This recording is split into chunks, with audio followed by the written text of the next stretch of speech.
비는 그치지 않았습니다. 서울 근교의 추모공원은 11월 초의 습기 속에 잠겨 있었습니다. 검은 우산들이 무덤 사이를 천천히 오갔고 사람들의 발소리는 젖은 땅에 묻혀 들리지 않았습니다. 윤정이는 관 앞에 서 있었습니다. 55년을 살아온 그녀의 손은 차가웠습니다. 검은 상복 안에서도 추위가 느껴졌습니다. 남편 박은석의 관은 그녀보다 먼저 땅으로 내려갔습니다. 어머니, 이제 들어가셔야죠. 큰아들 재현의 목소리였습니다. 차갑고 정확한 음성이었습니다. 그는 장례식 내내 표정을 바꾸지 않았습니다. 30살의 나이에 그의 얼굴은 단단했습니다. 조금만 더 정의는 대답했습니다. 목소리가 떨렸습니다. 둘째 현수는 멀찌감치 서 있었습니다. 담배를 피우고 있었습니다. 28배의 나이 아버지의 장례식장에서조차 그는 무언가를 회피하는 듯 보였습니다. 정희는 관을 내려다보았습니다. 30년을 함께 산 남편이었습니다. 어느 날 갑자기 쓰러졌고 사흘 만에 세상을 떠났습니다. 심근경색이라고 했습니다. 의사는 말했습니다. 예고 없이 오는 병입니다. 그녀는 믿을 수밖에 없었습니다. 비가 조금씩 거세졌습니다. 조문객들이 하나둘 떠나기 시작했습니다. 정희는 우산도 쓰지 않은 채 서 있었습니다. 그때였습니다. 핸드폰이 울렸습니다. 정희는 주머니에서 휴대폰을 꺼냈습니다. 화면에 모르는 번호가 떠 있었습니다. 문자였습니다. 나 살아있어. 아이들을 믿지 마. 손이 떨렸습니다. 정희는 주변을 둘러봤습니다. 재현은 장의사와 이야기하고 있었습니다. 현수는 여전히 담배를 피우고 있었습니다. 아무도 그녀를 보지 않았습니다. 문자를 다시 읽었습니다. 나 살아있어. 말이 되지 않았습니다. 은석은 지금 관 속에 있습니다. 방금 전 땅으로 내려갔습니다. 그런데 누가 이런 문자를 보낸 걸까요? 어머니, 재현이 다가왔습니다. 그의 눈은 날카로웠습니다. 뭘 보고 계세요? 아무것도 아니야. 정희는 재빨리 화면을 껐습니다. 집에 가시죠. 피곤하실 텐데. 재현은 우산을 들어 그녀를 가렸습니다. 정희는 고개를 끄덕였습니다. 하지만 가슴 속에는 이상한 감정이 퍼지고 있었습니다. 의심. 그녀는 30년간 남편을 의심한 적이 없었습니다. 아들들을 의심한 적도 없었습니다. 그런데 지금 처음으로 차는 조용히 달렸습니다. 재현이 운전을 했습니다. 조수석에는 현수가 앉아 있었고 뒷좌석에는 정희가 혼자 앉아 있었습니다. 아무도 말하지 않았습니다. 정희는 창밖을 보았습니다. 비에 젖은 나무들이 스쳐 지나갔습니다. 은석과 처음 만난 건 25살 때였습니다. 그는 작은 무역회사에서 일했고 성실했습니다. 그녀는 평범한 회사원이었습니다. 결혼은 조용했습니다. 축하해주는 사람도 많지 않았습니다. 하지만 행복했습니다. 재현이 태어나고 현수가 태어났습니다. 은석은 회사를 키웠습니다. 정희는 아이들을 키웠습니다. 평범한 삶이었습니다. 그런데 언제부턴가 은석은 달라졌습니다. 늦게 들어오는 날이 많아졌습니다. 말이 줄었습니다. 밤에 혼자 서재에 앉아 있는 시간이 길어졌습니다. 정희는 묻지 않았습니다. 그가 힘든 일을 하고 있다고 생각했습니다. 회사 일이 어렵다고 생각했습니다. 그런데 지금 그 문자, 나 살아있어. 정희는 핸드폰을 다시 꺼냈습니다. 화면을 켰습니다. 문자는 여전히 거기 있었습니다. 어머니, 뭘 그렇게 보세요? 현수가 뒤를 돌아봤습니다. 아무것도 아니야. 정희는 핸드폰을 가방 속에 넣었습니다. 현수는 다시 앞을 봤습니다. 그의 표정은 무심했습니다. 차는 집 앞에 도착했습니다. 집은 텅 비어 있었습니다. 정희는 거실에 앉았습니다. 불을 켜지 않았습니다. 어둠 속에서 가만히 앉아 있었습니다. 아들들은 각자의 집으로 돌아갔습니다. 내일 다시 오겠습니다라는 말만 남기고 정희는 핸드폰을 꺼냈습니다. 문자를 다시 읽었습니다. 그리고 발신자 번호를 눌렀습니다. 신호음이 울렸습니다. 한 번, 두 번, 세 번. 아무도 받지 않았습니다. 끊으려는 순간 다시 문자가 왔습니다. 조용히 지켜봐. 곧 알게 될 거야. 정희는 숨이 막혔습니다. 누구인가? 왜 이런 문자를 보내는가? 그리고 왜 아이들을 믿지 말라고 했을까? 그녀는 천천히 서재로 걸어갔습니다. 은석이 항상 앉아있던 책상이 보였습니다. 그곳에는 아직도 그의 흔적이 남아 있었습니다. 정희는 책상 앞에 앉았습니다. 손을 뻗어 서랍을 열었습니다. 비는 창밖에서 계속 내리고 있었습니다. 서재는 조용했습니다. 윤정이는 책상 앞에 앉아 있었습니다. 은석의 냄새가 아직 남아 있었습니다. 담배와 오래된 종이 냄새였습니다. 그녀는 서랍을 하나씩 열었습니다. 첫 번째 서랍에는 명함들이 있었습니다. 두 번째에는 회사 서류들이 가득했습니다. 세 번째 서랍은 잠겨 있었습니다. 정희는 손을 멈췄습니다. 30년을 함께 살았지만 이 서랍을 연 적은 없었습니다. 은석은 항상 열쇠를 가지고 다녔습니다. 그녀는 일어나 책장을 살폈습니다. 책 사이사이를 뒤졌습니다. 아무것도 없었습니다. 시간이 흘렀습니다. 새벽 2시가 되었습니다. 정희는 다시 책상으로 돌아왔습니다. 그때 책상 뒤편 벽에 작은 액자가 보였습니다. 결혼 사진이었습니다. 그녀는 액자를 들어 올렸습니다. 뒷면에 작은 열쇠가 테이프로 붙어 있었습니다. 손이 떨렸습니다. 정희는 열쇠를 떼어냈습니다. 그리고 세 번째 서랍에 꽂았습니다. 철컥. 서랍이 열렸습니다. 안에는 낡은 다이어리 한 권과 갈색 봉투 하나가 있었습니다. 정희는 다이어리를 꺼냈습니다. 표지는 오래되어 발에 있었습니다. 천천히 펼쳤습니다. 은석의 필체였습니다. 2024년 9월 12일. 재현이가 다시 돈을 요구했다. 투자 실패라고 했다. 이번이 5번째다. 2024년 9월 28일. 현수가 찾아왔다. 사업 자금이 필요하다고 했다. 거절했더니 화를 냈다. 2024년 10월 5일. 재현이와 현수가 함께 왔다. 집을 담보로 대출을 받자고 했다. 정희 명의로. 정희는 숨을 멈췄습니다. 페이지를 넘겼습니다. 2024년 10월 19일. 아이들이 나를 압박한다. 정희를 지켜야 한다. 모든 재산을 그녀 단독 명의로 옮기기로 했다. 2024년 10월 27일. 변호사를 만났다. 서류를 준비했다. 아이들은 모른다. 2024년 10월 30일. 재현의 눈빛이 달라졌다. 무언가 알아챈 것 같다. 마지막 페이지였습니다. 2024년 11월 1일. 두렵다. 그들이 너를 속일 것이다. 이 다이어리와 봉투를 방패 삼아라. 정희는 다이어리를 내려놓았습니다. 손이 떨렸습니다. 갈색 봉투를 집었습니다. 무거웠습니다.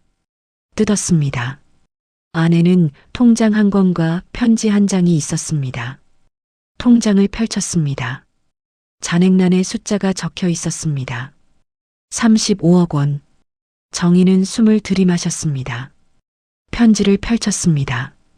정희에게 이 돈은 우리 집과 회사 지분을 몰래 정리한 것이다. 모두 내 명의로 해놨다. 아이들은 모른다. 그들이 너를 속일 것이다. 서명하지 마라. 이걸 방패 삼아라. 미안하다. 은석. 정희는 편지를 접었습니다. 가슴이 무너졌습니다. 다음 날 아침이었습니다. 현관문이 열렸습니다. 재현이 들어왔습니다. 뒤따라 현수가 들어왔습니다. 어머니, 주무셨어요? 재현의 목소리는 부드러웠습니다. 하지만 눈은 차가웠습니다. 응. 정희는 거실 소파에 앉아 있었습니다. 재현은 서류 가방을 테이블 위에 올려놓았습니다. 오늘 서류 정리를 해야 할 것 같아요. 무슨 서류? 상속 관련이요. 아버지 재산을 정리해야죠. 재현은 서류들을 꺼냈습니다. 여기 서명만 하시면 돼요. 간단해요. 정희는 서류를 받았습니다. 부동산 명의 이전 동의서였습니다. 회사 지분양도 동의서였습니다. 모두 재현과 현수의 이름으로 되어 있었습니다. 이게 뭐니? 아버지 재산을 저희 명의로 옮기는 거예요. 세금 문제도 있고요. 내 동의 없이? 재현의 표정이 굳었습니다. 어머니, 어차피 저희가 물려받을 거잖아요. 지금 정리하는 게 낫죠. 나는 아직 살아있어. 정희의 목소리가 낮아졌습니다. 현수가 끼어들었습니다.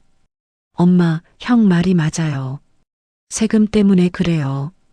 빨리 정리 안 하면 나라에서 다 가져가요. 그래도 내가 먼저 봐야지. 뭘 보시게요? 어머니가 이런 거 아세요? 재현의 목소리에 짜증이 묻어났습니다. 그래도 내 권리야. 권리요? 재현이 웃었습니다.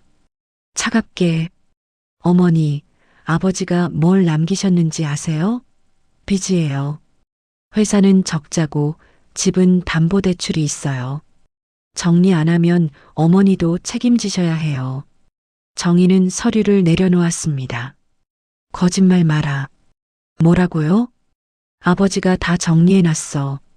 재현의 얼굴이 굳어졌습니다. 무슨 소리세요? 정희는 일어났습니다. 나한테 숨긴 거 알아. 다 알아. 어머니, 지금 무슨... 나가. 정희의 목소리는 흔들리지 않았습니다. 어머니, 나가라고 했어. 재현은 입술을 깨물었습니다. 현수는 형을 쳐다봤습니다. 어머니, 진정하세요. 우리 다시...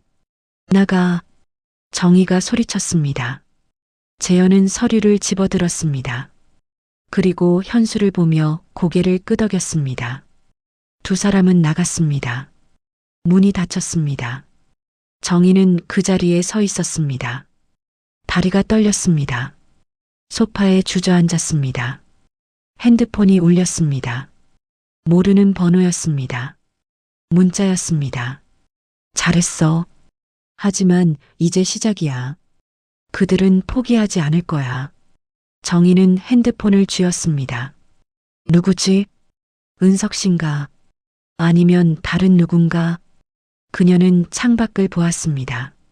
재현과 현수가 차에 타고 있었습니다. 두 사람은 무언가를 이야기하고 있었습니다. 재현의 얼굴이 일그러져 있었습니다. 차가 떠났습니다. 정희는 다시 서재로 갔습니다. 은석의 다이어리를 펼쳤습니다. 다시 읽었습니다. 그들이 너를 속일 것이다. 그녀는 책을 덮었습니다. 이제 알았습니다. 아들들이 무엇을 원하는지, 그리고 남편이 왜 그렇게 두려워했는지.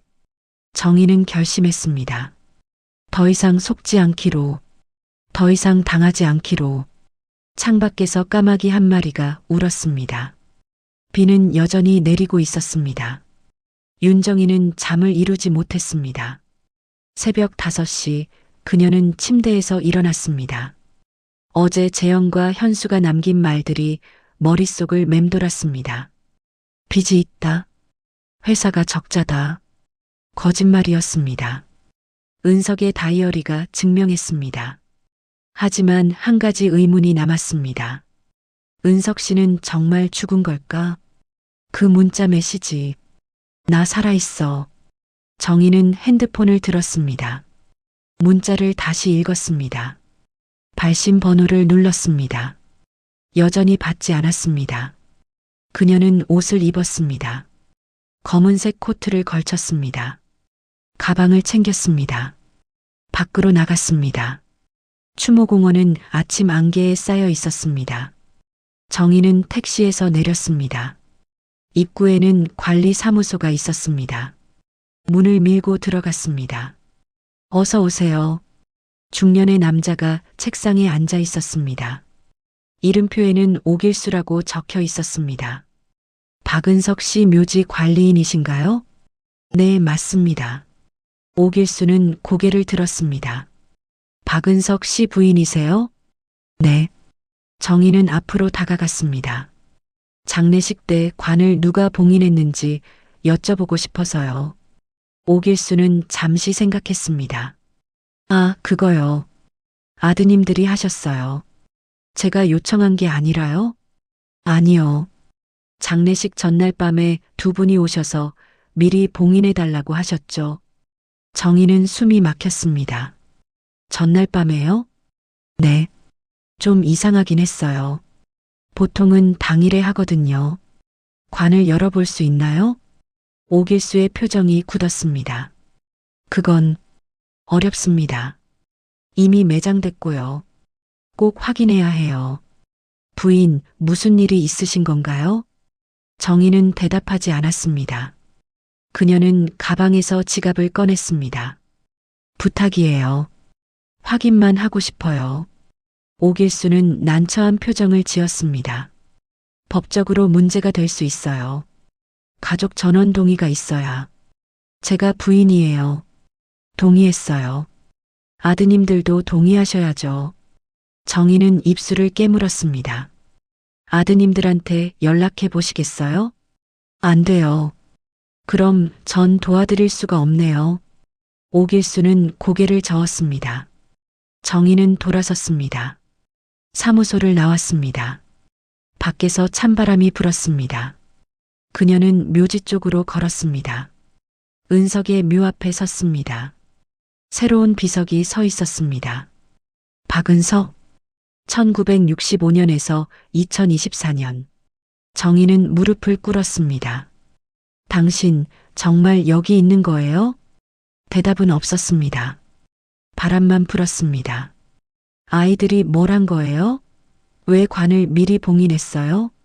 정희의 목소리가 떨렸습니다. 나한테 말해줘요. 제발. 그때였습니다. 핸드폰이 울렸습니다. 정희는 재빨리 꺼냈습니다. 모르는 번호였습니다. 여보세요? 침묵이었습니다. 누구세요? 당신이에요, 은석 씨? 여전히 침묵이었습니다. 말 좀 해봐요. 관은 비어 있었어. 남자 목소리였습니다. 낮고 거친 목소리였습니다. 정희는 숨을 멈췄습니다. 뭐라고요? 아이들이 그렇게 만들었어. 장례식 전날 밤에. 누구세요? 나중에 알게 될 거야. 지금은 조용히 있어. 은석 씨예요? 당신이에요? 아니. 그럼 누구예요? 은석이를 아는 사람. 목소리가 끊겼습니다. 정희는 다시 전화를 걸었습니다. 신호음만 울렸습니다. 그녀는 주저앉았습니다. 관이 비어 있었다. 아이들이 그렇게 만들었다. 무슨 뜻일까? 은석은 어디에 있는 걸까? 정희는 비석을 만졌습니다. 차가웠습니다. 당신은 어디 있어요? 눈물이 흘렀습니다. 집으로 돌아왔습니다. 정희는 서재로 곧장 갔습니다. 은석의 다이어리를 다시 펼쳤습니다. 마지막 페이지를 읽었습니다. 2024년 11월 1일. 두렵다. 은석이 죽은 날은 11월 2일이었습니다. 하루 전이었습니다. 정희는 페이지를 넘겼습니다. 빈 페이지였습니다. 그런데 뭔가 느껴졌습니다. 종이에 무언가 눌린 흔적이 있었습니다. 그녀는 책상 위 스탠드를 켰습니다. 비스듬히 빛을 비췄습니다. 희미하게 글자가 보였습니다. 장례식장 기록실, 영수증. 정희는 숨을 들이켰습니다. 은석이 뭔가를 남긴 것이었습니다. 그녀는 일어났습니다. 다시 추모공원으로 갔습니다. 이번에는 본관 건물로 향했습니다. 기록실이 어디에 있나요? 안내 데스크 직원이 말했습니다. 2층 끝입니다. 정희는 계단을 올라갔습니다. 복도 끝에 작은 방이 있었습니다. 기록 보관실이라고 써 있었습니다. 문을 열었습니다. 낡은 서류함들이 줄지어 있었습니다. 정희는 서류함을 하나씩 열었습니다. 박으로 시작하는 성씨를 찾았습니다. 박은석. 파일을 꺼냈습니다. 안에는 장례식 관련 영수증들이 있었습니다. 관 구입 영수증, 꽃 주문 영수증, 식장 대여 영수증. 정희는 하나씩 확인했습니다. 그리고 한 장을 발견했습니다. 관 봉인 작업 2024년 11월 1일 오후 11시. 요청인 박재현, 박현수. 11월 1일. 은석이 죽기 하루 전이었습니다. 정희는 손이 떨렸습니다. 영수증 뒷면에 손글씨로 메모가 있었습니다. 관 내부 확인 불가 요청. 즉시 봉인. 왜 하루 전에 관을 봉인했을까? 왜 내부 확인을 막았을까? 정희는 영수증을 접었습니다. 가방에 넣었습니다. 밖으로 나왔습니다. 집 앞에 차 한 대가 서 있었습니다. 재현의 차였습니다. 정희는 멈춰 섰습니다. 재현이 차에서 내렸습니다. 현수도 내렸습니다. 어머니, 어디 갔다 오세요? 재현의 목소리는 날카로웠습니다. 산책이요? 이 먼 데까지? 그래, 산책. 정희는 그들을 지나쳐 현관으로 갔습니다. 재현이 팔을 잡았습니다. 어머니, 우리 얘기 좀 해요. 할 말 없어. 서류에 서명하셔야죠. 안 해. 왜 그러세요? 아버지 빚 때문에. 거짓말 그만해. 정희가 소리쳤습니다. 재현의 얼굴이 굳었습니다. 뭐가 거짓말이에요? 다 알아. 너희가 뭘 했는지. 무슨 소리예요? 관. 너희가 미리 봉인했지. 재현과 현수의 표정이 변했습니다. 어떻게? 현수가 중얼거렸습니다. 재현이 그를 노려봤습니다. 어머니, 그건 왜 그랬어? 왜 아버지 관을 미리 봉인했어? 절차 때문이에요. 위생 문제도 있고. 거짓말. 정희는 가방에서 영수증을 꺼냈습니다. 이게 뭐야? 11월 1일. 아버지 죽기 전날이야. 재현은 입을 다물었습니다. 아버지가 어디 있어? 진짜로 죽은 거 맞아? 어머니, 정신 차리세요. 대답해. 아버지는 돌아가셨어요. 재현이 소리쳤습니다. 그럼 왜 관을 미리 봉인했어? 침묵이 흘렀습니다. 정희는 두 아들을 번갈아 봤습니다. 그들의 눈에서 뭔가를 읽었습니다. 두려움, 그리고 거짓. 나가. 정희가 말했습니다. 어머니, 나가라고 했어. 다시는 오지 마. 재현은 입술을 깨물었습니다. 후회하실 거예요. 그는 돌아섰습니다. 현수를 데리고 차에 탔습니다. 차가 떠났습니다. 정희는 그 자리에 서 있었습니다.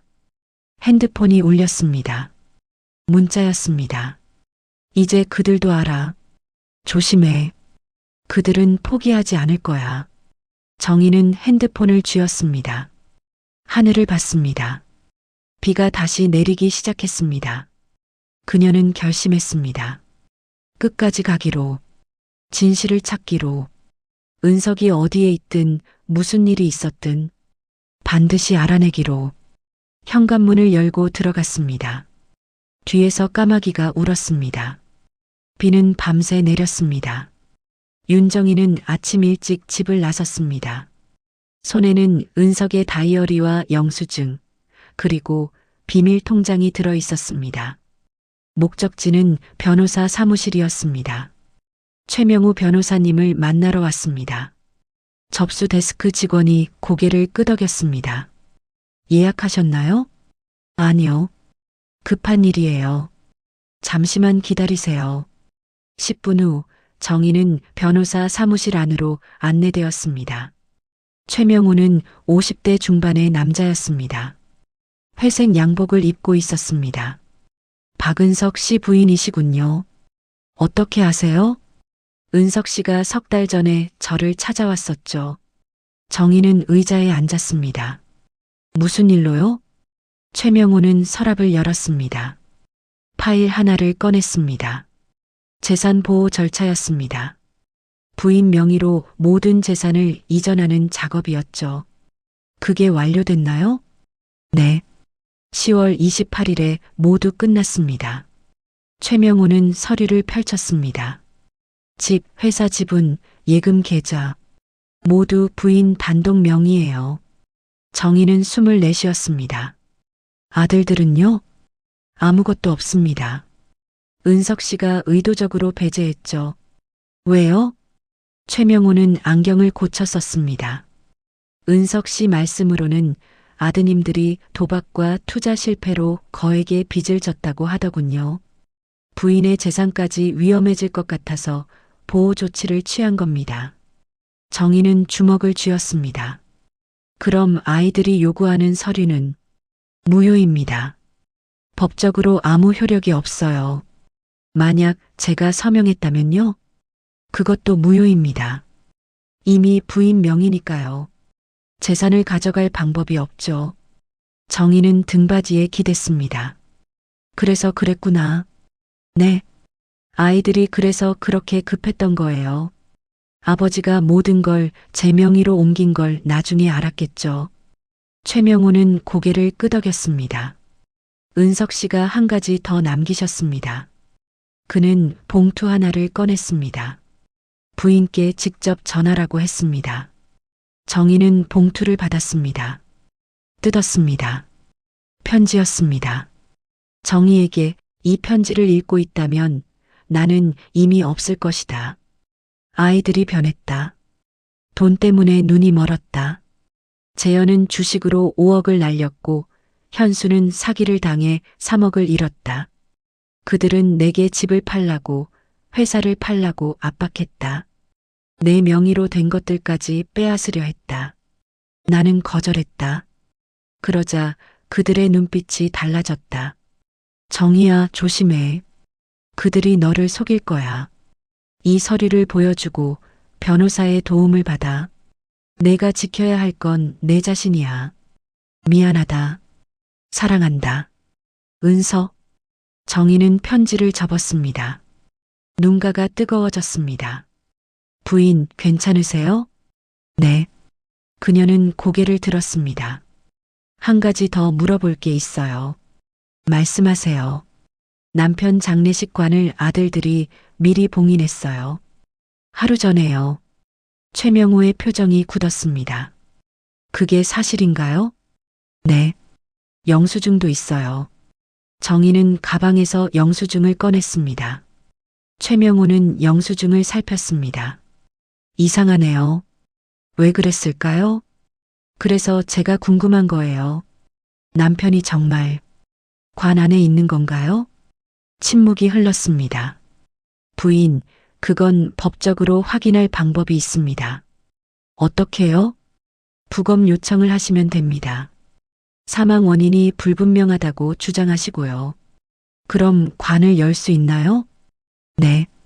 검찰을 통해서요. 정희는 숨을 들이켰습니다. 신청하고 싶어요. 확실하신가요? 가족들이 반대할 겁니다. 상관없어요. 진실을 알아야 해요. 최명호는 고개를 끄덕였습니다. 그럼 서류를 준비하겠습니다. 집으로 돌아오는 길이었습니다. 현관 앞에 재현과 현수가 서 있었습니다. 그리고 낯선 여자 한 명이 함께 있었습니다. 누구세요? 정희가 물었습니다. 여자가 웃었습니다. 차갑게, 저는 유진이에요. 현수 아내죠. 정희는 현수를 봤습니다. 결혼했어? 네. 작년에요. 왜 말 안 했어? 현수는 대답하지 않았습니다. 유진이 앞으로 나섰습니다. 어머니, 우리 얘기 좀 해요. 할 말 없어요. 있어요. 아주 많이. 유진의 목소리는 날카로웠습니다. 현수 오빠 빚 아세요? 3억이에요. 저희 집도 넘어갔어요. 이제 갈 곳도 없어요. 그건 내 책임이 아니에요. 하지만 어머니 재산은 어머니 거 아니잖아요. 정희는 눈을 가늘게 떴습니다. 무슨 소리예요? 아버지가 번 돈이잖아요. 당연히 자식들도 받을 권리가 있죠. 법적으로는 내 거예요. 법이요? 유진이 비웃었습니다. 법이 뭐가 중요해요? 우린 가족이잖아요. 가족이라고 해서 뭐든 주는 건 아니에요. 그럼 우리더러 어떻게 살라고요? 그건 당신들이 알아서 할 일이죠. 재현이 끼어들었습니다. 어머니, 그렇게 냉정하게 나오시면 우리도 방법이 있어요. 무슨 방법? 어머니가 정신이 온전하지 않다고 주장할 수 있어요. 정희는 웃었습니다. 나를 정신병자로 만들겠다고? 필요하다면요. 재현의 목소리는 차가웠습니다. 어머니 협조하세요. 그게 모두를 위한 길이에요. 안 돼. 왜요? 너희는 자격이 없어. 자격이요? 재현의 얼굴이 일그러졌습니다. 우린 아들이에요. 아들이라고 다 같은 아들이 아니야. 정희는 가방을 열었습니다. 은석의 편지를 꺼냈습니다. 이거 읽어봐. 재현이 편지를 받았습니다. 읽었습니다. 얼굴이 하얗게 변했습니다. 이게 어디서 난 거예요? 아버지가 변호사한테 맡겼어. 너희가 뭘 했는지 다 적혀 있어. 현수가 편지를 빼앗아 읽었습니다. 이건 거짓말이에요. 거짓말?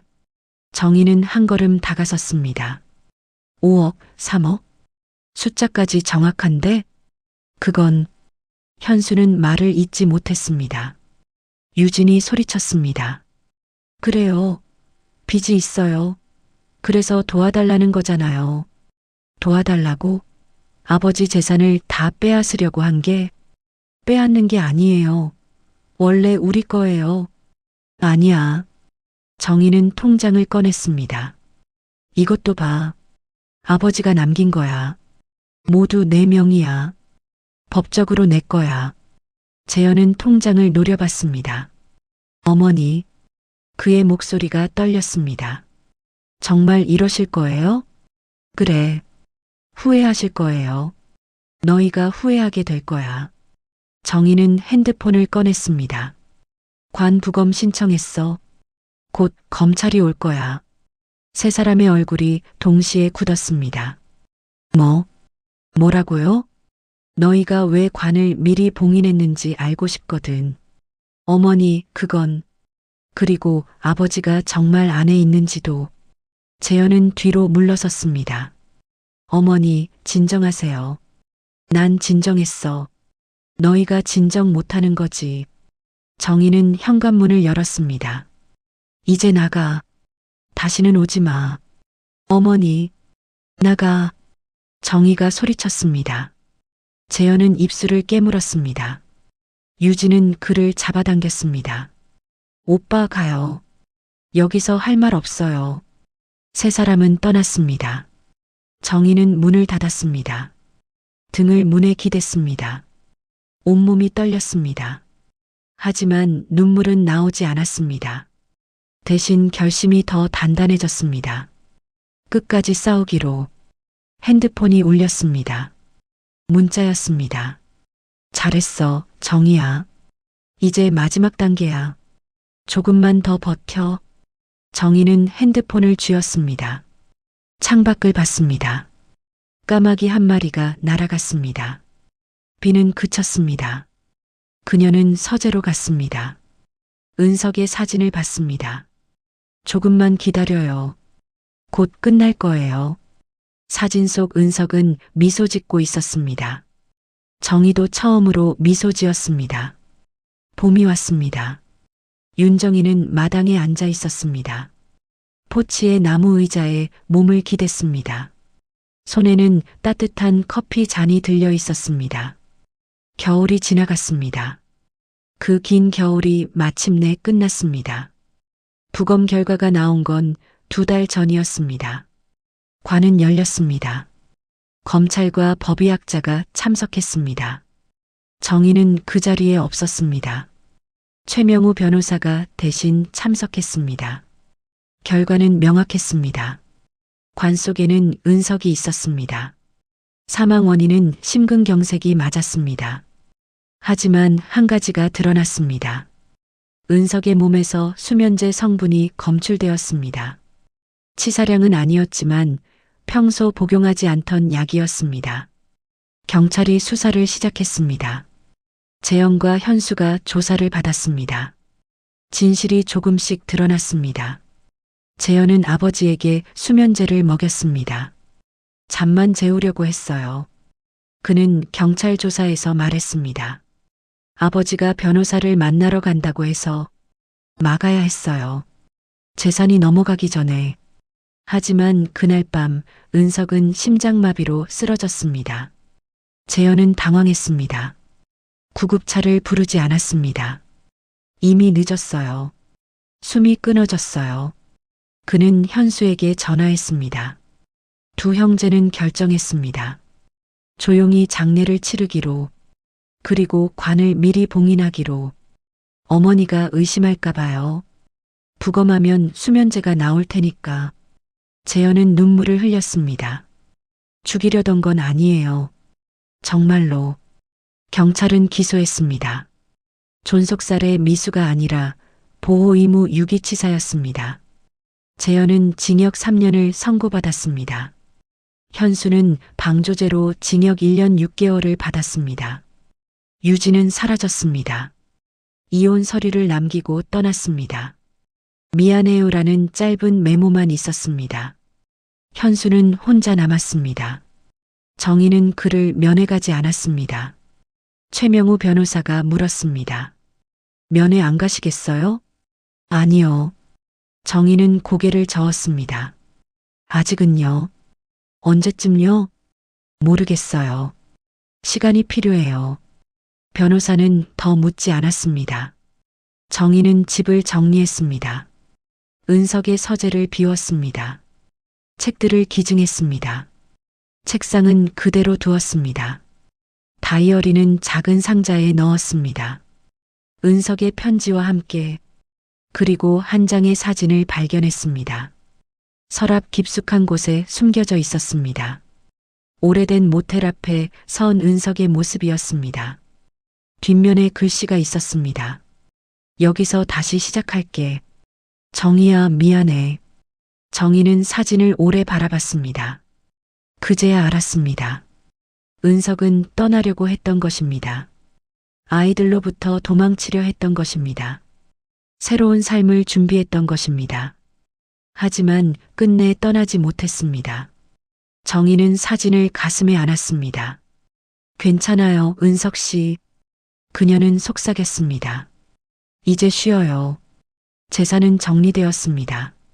집은 팔았습니다. 너무 컸습니다. 혼자 살기에는. 작은 아파트로 이사했습니다.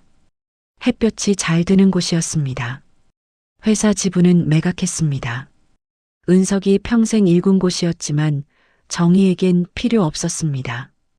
돈은 일부를 자선단체에 기부했습니다. 나머지는 통장에 넣어두었습니다. 언젠가 쓸 날이 있겠지. 그녀는 생각했습니다. 봄날의 오후였습니다. 정의는 마당에 앉아 있었습니다. 새 아파트에는 작은 테라스가 있었습니다. 화분 몇 개를 놓았습니다. 꽃을 심었습니다. 매일 아침 물을 주었습니다. 천천히 자라는 꽃들을 지켜봤습니다. 커피를 마셨습니다. 구름이 천천히 흘러갔습니다. 평화로웠습니다. 오랜만에 느끼는 평화였습니다. 핸드폰이 울렸습니다. 모르는 번호였습니다. 정의는 받지 않았습니다. 더 이상 궁금하지 않았습니다. 누가 문자를 보냈는지, 누가 은석인 척했는지 중요하지 않았습니다. 그 문자들이 그녀를 깨웠습니다. 진실을 찾게 했습니다. 스스로를 지키게 했습니다. 그것으로 충분했습니다. 핸드폰을 내려놓았습니다. 일주일 후였습니다. 현수에게서 편지가 왔습니다. 교도소에서 보낸 편지였습니다. 정희는 한참을 망설였습니다. 그리고 뜯었습니다. 어머니, 죄송합니다. 변명하지 않겠습니다. 제가 한 일은 용서받을 수 없다는 걸 압니다. 하지만 한 가지만은 알아주세요. 저는 아버지를 사랑했습니다. 단지 길을 잃었을 뿐입니다. 어머니도 저를 잃으셨겠지요. 괜찮습니다. 저는 여기서 제 죗값을 치르겠습니다. 건강하세요.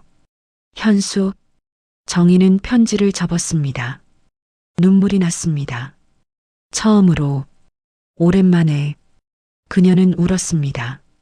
아들을 위해서, 남편을 위해서, 그리고 자신을 위해서. 여름이 왔습니다. 정희는 여행을 떠났습니다. 처음으로 혼자 제주도로 갔습니다. 바다를 봤습니다. 파도 소리를 들었습니다. 모래사장을 걸었습니다. 은석과 함께 오고 싶었던 곳이었습니다. 여기 왔어요. 그녀는 바다에 대고 말했습니다. 당신 없이 왔지만요.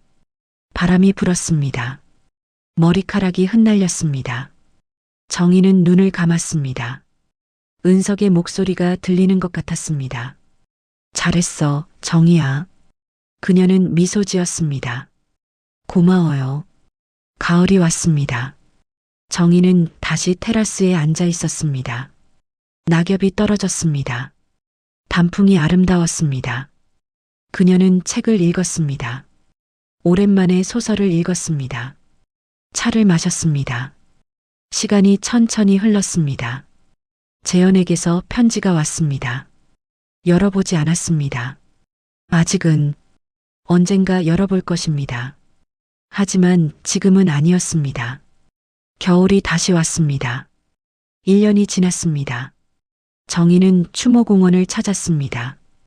은석의 묘 앞에 섰습니다. 꽃을 놓았습니다.